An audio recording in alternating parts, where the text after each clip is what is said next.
ಆಟ ಬಲ್ಲೋರು ಯಾರ್ಯಾರೋ, ಧ್ರುವ ಅವರೇ ನಿಮ್ಮ ಆಟ ಬಲ್ಲೋರು ಯಾರ್ಯಾರೋ ಸಾಂಗ್ ಸಿಕ್ಕಾಪಟ್ಟೆ ಟ್ರೆಂಡ್ ಆಗಿದೆ.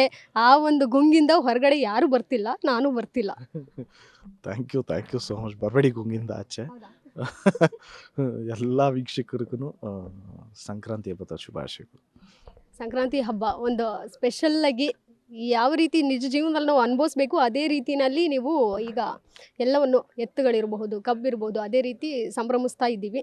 ಸರ್, ಸಂಕ್ರಾಂತಿ ಅಂದರೆ ನಿಮಗೆ ಏನು ನೆನಪಾಗುತ್ತೆ? ಮನೆ ಖಂಡಿತವಾಗ್ಲೂ ಮಕ್ಕಳಿದ್ದಾಗ ಎಳ್ಳು ಬೆಲ್ಲ ಇರಬಹುದು, ಎಲ್ಲ ಹಬ್ಬ ನೆನಪಾಗುತ್ತೆ. ಇಲ್ಲ ಮೇಡಮ್, ನಾವು ಯಾವತ್ತೂ ಇಳ್ಬೀರಕ್ಕೆ ಹೋಗಿಲ್ಲ ಜೀವನಕ್ಕೆ. ನಮಗೇನು ಅಂದರೆ, ನಾನು ನಮ್ಮಣ್ಣ, ನಮ್ಮ ಅಂಕಲ್ಲು, ನಮ್ಮ ತಂದೆ ಎಲ್ಲ ಸಂಕ್ರಾಂತಿ ಬಂದಿದ ತಕ್ಷಣ ಮನೇಲಿ ಇರ್ತಾ ಇರಲಿಲ್ಲ. ಬರೀ ಹೆಂಗೆ ಹೆಣ್ಮಕ್ಳು ಬರ್ತಾರೆ, ಎಳ್ಬೀರ್ತಾರೆ, ಅವ್ರ ಮನೆಗೆ ಇವ್ರು ಹೋಗ್ತಾರೆ, ಇವ್ರ ಮನೆಗೆ ಅವ್ರು ಹೋಗ್ತಾರೆ ಅನ್ನೋದಕ್ಕೆ ನಾವು ಯೂಶ್ವಲಿ ನಾವು ಮನೆ ಹುಡುಗರು ಕಸಿನ್ಸ್ ಯಾರೂ ಇರಲ್ಲ ಮನೇಲಿ. ಎಲ್ಲ ತೋಟಕ್ಕೆ ಬಂದುಬಿಡ್ತಿದ್ವಿ, ತರಲೆ ಮಾಡ್ಕೊಂಡು ಕೀಚ ಎಸೋದು, ಪೂಜೆ ಗೀಜೆ ಮಾಡ್ಕೊಂಡು ಆ ಥರ ಎಲ್ಲ ಮಾಡ್ತಾಯಿದ್ವಿ. ಬಟ್ ಈ ವರ್ಷ ನನಗೇನು ಸ್ಪೆಷಲ್ ಅಂದರೆ, ನಾನು ಸ್ವಲ್ಪ ಬೇಗ ಮನೆಗೆ ಹೋಗ್ತಾಯಿದ್ದೀನಿ. ಯಾಕೆಂದರೆ ನನ್ನ ಮಗಳು ಫಸ್ಟ್ ಟೈಮ್ ಇರ್ತಾ ಇರೋದು. ಸೊ ನಾವು ಶೀ ಈಸ್ 2 years. ಸೊ ಇರಬೇಕು ಅನ್ನಿಸ್ತಾ ಇದೆ ಜೊತೆಗೆ. ನಿಮ್ಮ ಅಣ್ಣ ಚಿರಂಜೀವಿ ಸರ್ಜಾ ಅವರು ಯಾವ ರೀತಿ ನೆನಪಾಗ್ತಾರೆ ಸರ್? ಅಂದರೆ ನಾವು ಹಳೆ ವಿಡಿಯೋಗಳು ಈಗಲೂ ಸೋಷಿಯಲ್ ಮೀಡಿಯಾದಲ್ಲಿ ವೈರಲ್ ಆಗ್ತಾ ಇರ್ತವೆ. ತಲೆಗೆ ಎಣ್ಣೆ ಹಾಕೋದು, ಇಬ್ಬರಿಗೆ ಸಪೋರ್ಟ್ ಮಾಡೋ ರೀತಿಯಲ್ಲಿ ತಿನ್ನೋದಿರ್ಬೋದು, ಡ್ಯಾನ್ಸ್ ಮಾಡೋದಿರ್ಬೋದು, ಎಲ್ಲವೂ. ಅದೇ ಹಬ್ಬ ಅಂತ ಬಂದಾಗ ಎಷ್ಟು ಮಿಸ್ ಮಾಡ್ಕೊಡ್ತೀರಾ ಅಣ್ಣನ? ಇಲ್ಲ, ಹಬ್ಬ ಹುಣ್ಣಿಮೆ ದಿವಸ ಮಿಸ್ ಮಾಡಲ್ಲ ಮೇಡಮ್, ಪ್ರತಿ ಕ್ಷಣ ಮಿಸ್ ಮಾಡ್ಕೊತೀನಿ.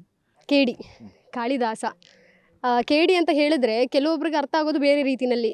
ಕೇಡಿ ಅಂತ ಕ್ಯಾಶುವಲ್ ಆಗಿ ಕರಿತೀವಲ್ಲ ಸರ್ ಬೇರೆಯವ್ರನ್ನ, ಏನು ಕೇಡಿ ಆಟ ಆಡ್ತಾನೋ ಹಂಗೆ ಹಿಂಗಂತ ಹೇಳ್ತಾರೆ. ಅದೇ ರೀತಿ ಇದು ಕಾಳಿದಾಸ, ಇದು ಫಾರ್ಮೆಟ್ ಬೇರೆ ಇದೆ. ಜೊತೆಗೆ ಸಿನಿಮಾದಲ್ಲಿ ಒಂದಷ್ಟು ಕುತೂಹಲಕಾರಿ ಕಂಟೆಂಟ್ಗಳು ಇದ್ದಾವೆ ಅಂತ ಕೇಳ್ಪಟ್ವಿ. ಇನ್ನು ಸಂಜಯ್ ಲೀಲಾ ಬನ್ಸಾಯಿ ಸರ್ ಕೂಡ ಸಿನಿಮಾ ಬಗ್ಗೆ ಒಂದಷ್ಟು ಹೊಗಳಿದ್ರಂತೆ. ಅದೇ ಶೋ ರೀಲ್ ನೋಡ್ಬಿಟ್ಟು ಸರ್ ತುಂಬಾ ಇಷ್ಟಪಟ್ಟರು ಅಂತ ಹೇಳಿದ್ರು. ಅಫ್ಕೋರ್ಸ್ ಎಲ್ಲ ಕ್ರೆಡಿಟ್ಸು ನಮ್ಮ ಡೈರೆಕ್ಟರ್ ಪ್ರೇಮ್ ಸರ್ಗೆ ಹೋಗ್ಬೇಕು. ಯಾಕೆಂದರೆ ಹೀ ಈಸ್ ಅ ಮೇಕರ್, ಮತ್ತು ಅವ್ರ ಎಡಿಟಿಂಗ್ ಸ್ಟೈಲೇ ಬೇರೆ ಥರ ಇರುತ್ತೆ. ಅವ್ರ ವೇ ಆಫ್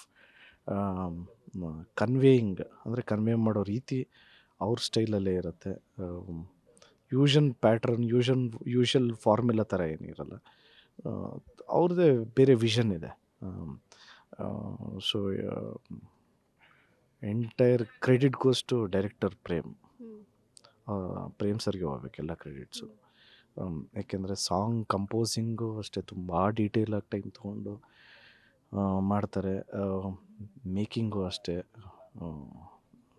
ಸೊ ತುಂಬಾ ಡೀಟೇಲಾಗಿ ವರ್ಕ್ ಮಾಡ್ತಾಯಿದ್ರು.